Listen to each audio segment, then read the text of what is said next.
दोस्तों नमस्कार, स्वागत है आपका यूट्यूब चैनल एबीटेक में।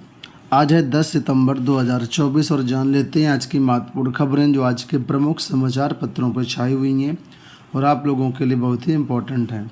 सबसे पहले यहाँ पर देखिए अपडेट है 69,000 शिक्षक भर्ती मामले में सुप्रीम कोर्ट से। सुप्रीम कोर्ट ने इलाहाबाद हाई कोर्ट के फैसले पर रोक लगाई। 23 सितंबर के बाद सुनवाई। तो 69,000 शिक्षक भर्ती की नई चयन सूची पर रोक। सुप्रीम कोर्ट ने सोमवार को इलाहाबाद हाई कोर्ट के उस फैसले पर रोक लगा दी जिसमें उत्तर प्रदेश सरकार को राज्य में 69,000 सहायक शिक्षकों की नियुक्ति के लिए नए सिरे से मेधा सूची तैयार करने का आदेश दिया था। हाई कोर्ट ने शिक्षकों की नियुक्ति में आरक्षण नियमों का पालन नहीं किए जाने के आधार पर जून 2020 और जनवरी 2022 में शिक्षकों की नियुक्ति के लिए जारी मेधा सूची को रद्द करते हुए ये फैसला दिया था। मुख्य न्यायाधीश DY चंद्रचूड़, न्यायमूर्ति JB पारदीवाला और मनोज मिश्रा की पीठ ने हाईकोर्ट के फैसले को चुनौती देने वाली याचिकाओं पर नोटिस जारी करते हुए ये अंतरिम आदेश दिया। पीठ ने हाईकोर्ट के फैसले के खिलाफ याचिका दाखिल करने वाले रवि कुमार सक्सेना और 51 अन्य की ओर से याचिकाओं पर उत्तर प्रदेश सरकार और राज्य के बेसिक शिक्षा बोर्ड के सचिव व अन्य पक्षकारों को भी नोटिस जारी कर अपना पक्ष रखने को कहा है। मुख्य न्यायाधीश चंद्रचूड़ ने कहा कि हम हाईकोर्ट के फैसले पर रोक लगा रहे हैं। पीठ ने कहा कि 23 सितंबर से शुरू हो रहे सप्ताह में हम इस मामले में अंतिम रूप से सुनवाई करेंगे। तो कुल मिलाकर के फिलहाल रोक लग गई है। 23 तक कुछ होना नहीं है और सभी पक्षकारों से नोटिस मांगी गई है। इस पर देखिए यहाँ पर आगे अपडेट्स हैं कि दोनों पक्षों को सुप्रीम कोर्ट से न्याय मिलने की उम्मीद। 69 शिक्षक भर्ती में सुप्रीम कोर्ट में सोमवार को जो सुनवाई हुई उसमें विशेष तौर पर देखा जाए तो दो पक्ष हैं, हालांकि 3 पक्ष हम कहेंगे इसमें। तो जो हाईकोर्ट सुप्रीम कोर्ट के छात्र गए हैं वो ऐसे जनरल के छात्र हैं जो चयनित हैं, ठीक है। वहीं पर अचयनित छात्र भी अपने लिए लड़ाई लड़ रहे हैं और जो आरक्षित वर्ग के अभ्यर्थी हैं वो भी यहाँ पर मांग कर रहे हैं कि हाईकोर्ट के अनुसार जो है उनका सिलेक्शन होना चाहिए, जो हाईकोर्ट डबल बेंच ने आदेश दिया है। तो यहाँ पर अलग अलग जो नेता हैं वो भी इसके बारे में अपनी प्रतिक्रिया दिया है। इसमें अखिलेश यादव ने कहा है दोहरा खेल ना खेले सरकार। सपा अध्यक्ष अखिलेश यादव ने कहा कि 69,000 शिक्षक भर्ती के मामले में प्रदेश सरकार दोहरा खेल न खेले। भाजपा सरकार की भ्रष्ट प्रक्रिया का परिणाम अभ्यर्थी क्यों भुगतें। अखिलेश ने एक्स के जरिए कहा कि जो काम 3 दिन में हो सकता था उसके लिए 3 महीने का इंतजार करना बताता है कि भाजपा सरकार नई सूची को जानबूझकर न्यायिक प्रक्रिया में उलझाना था और सुप्रीम कोर्ट ले जाकर के भर्ती को टालना चाह रही थी। वहीं पर अनुप्रिया पटेल ने कहा है कि निराश नहीं हो अभ्यर्थी। 69 सहायक अध्यापक भर्ती मामले में लिखा है अन्याय का शिकार आरक्षित वर्ग के अभ्यर्थी निराश ना हो।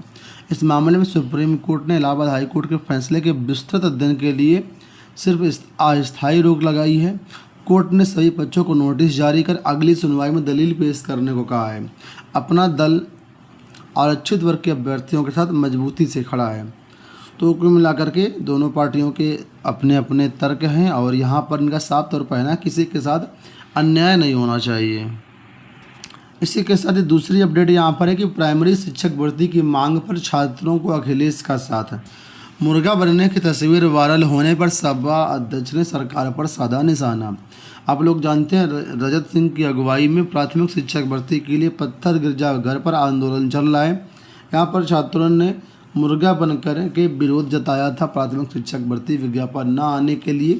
तो इस पर अखिलेश यादव ने जो है उनकी फ़ोटो को टैग करते हुए एक्स पर भाजपा पर निशाना साधा है। यहाँ देखिए अपडेट है कि अब आयोगों से की जाएंगी परिवहन निगम की भर्तियाँ।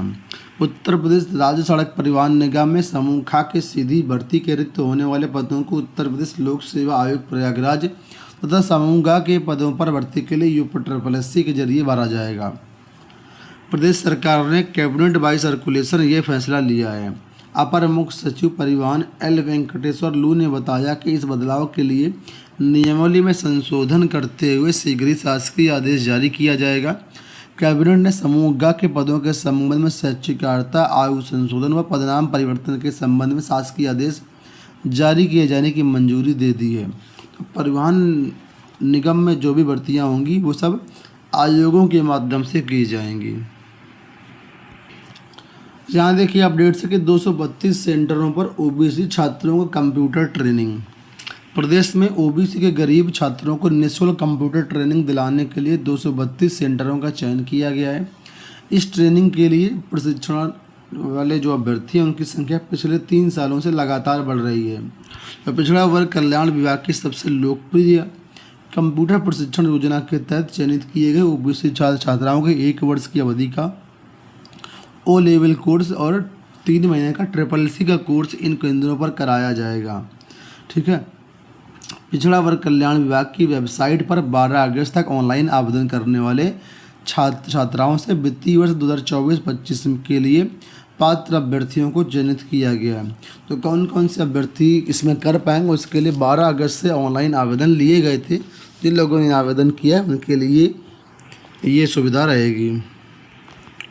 यहाँ देखिए अपडेट है कि अब CUET की निःशुल्क तैयारी कराएगा IIT, JEE, NEET, SSC, IBPS और ICAR के बाद अब IIT कानपुर CUET यानी कॉमन यूनिवर्सिटी एंट्रेंस टेस्ट की निःशुल्क तैयारी कराएगा।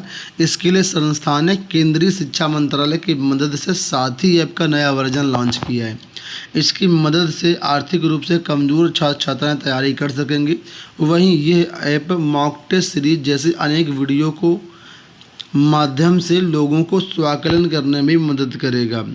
तो अगर आप भी अब आने वाले समय में CUET करेंगे तो आप IIT कानपुर की मदद से फ्री में अपनी तैयारी कर पाएंगे। इसके लिए ये लिंक दिया गया है, लिखा है इस लिंक के माध्यम से या गूगल प्ले से साथी ऐप डाउनलोड करके आप लोग इन क्लासेस को ले पाएंगे। आप सभी के लिए एक बड़ी अपडेट यहाँ पर है। देखिए कि रिक्त पदों पर मानदेय शिक्षकों की नियुक्ति का मिले अधिकार।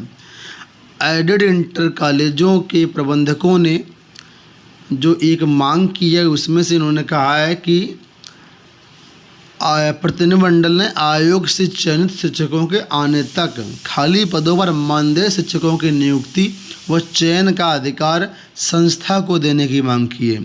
यानी कि ये लोग कह रहे हैं कि जो एडेड इंटर कॉलेजों में प्रबंधक होते हैं उनको टीचर्स रखने का, मानदेय पर रखने का अधिकार मिले कि जब तक परमानेंट टीचर्स आयोग से नहीं आते तब तक शिक्षकों को ये रख पाएँ अपने मन के मुताबिक।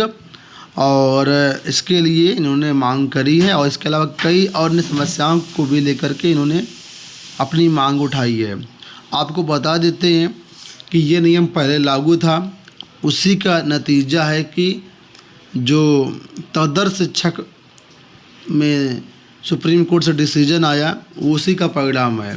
क्या होता था पहले कि अगर कोई टीचर नहीं आता है आयोग से तो प्रबंधक अपने हिसाब से रख लेते थे और बाद में सरकार उसको वेतन दे देती थी और मामला इतना बढ़ गया कि प्रदेश में तदर्थ शिक्षकों की संख्या बहुत ज़्यादा हो गई। सरकार ने इस पर रोक लगा दी है।